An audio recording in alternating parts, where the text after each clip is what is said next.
अब स्टूडेंट हम लोग पढ़ेंगे विद्युत धारा के बारे में, है ना।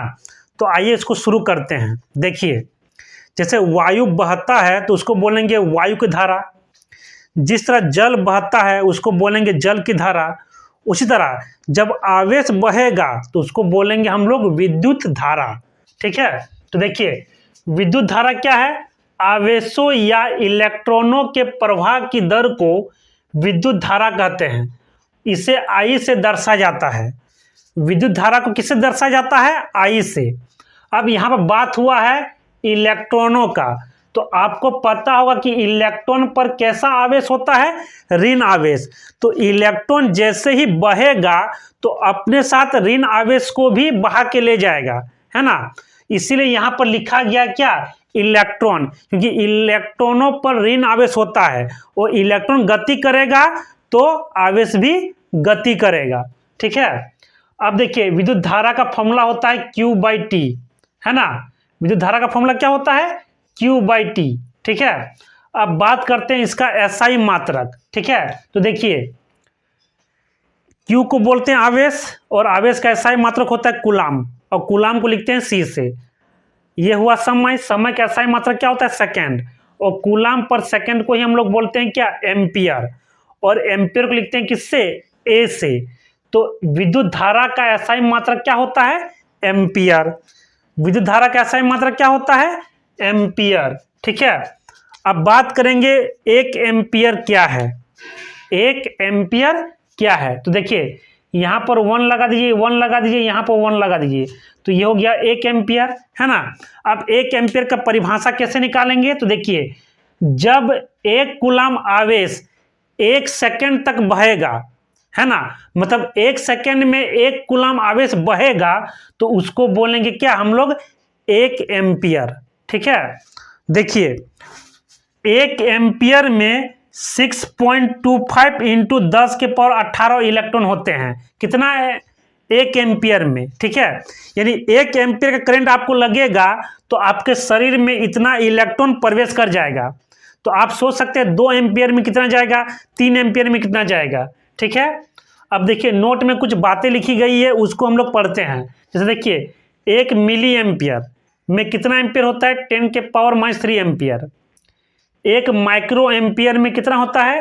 10 के पावर -6 एम्पियर।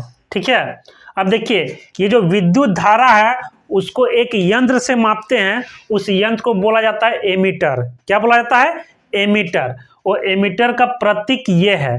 एमीटर को हम लोग ऐसे दिखाएंगे, और एमीटर को विद्युत परिपथ में श्रेणी क्रम में जोड़ा जाता है। किस में जोड़ा जाता है? विद्युत परिपथ में श्रेणी क्रम में एमीटर यंत्र को जोड़ा जाता है।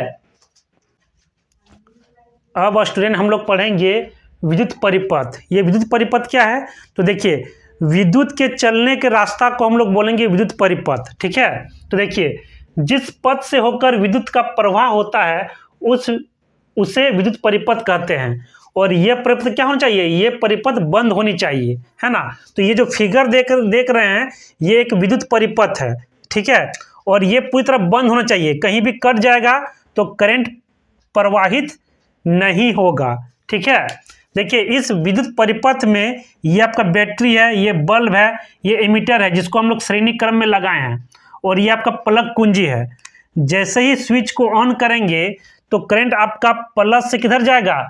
माइनस की ओर। प्लस से किधर जाएगा? माइनस की ओर। मतलब करंट, मतलब विद्युत का जो दिशा है, विद्युत का जो दिशा है वो प्लस से किधर होता है? माइनस की ओर। लेकिन इलेक्ट्रॉन का जो दिशा होगा वो होगा माइनस से किधर? प्लस की ओर। ठीक है, अब देखिए यहीं पर गड़बड़ हो गया। गड़बड़ क्या हो गया कि आप लोग पढ़े हैं कि इलेक्ट्रॉन जब गति करता है तब जाके विद्युत धारा प्रवाहित होती है। तो इलेक्ट्रॉन जो गति कर रहा है वो माइनस से किधर जा रहा है? प्लस की ओर। तो विद्युत का दिशा भी माइनस से प्लस की ओर होना चाहिए, लेकिन ऐसा तो हम लोग यहाँ दिखाई नहीं है। तो इसका कारण क्या है? तो आइए इसके कारण को समझते हैं। देखिए जिस समय विद्युत का खोजबीन हो रहा था उस समय इलेक्ट्रॉन के बारे में कोई जानकारी नहीं था।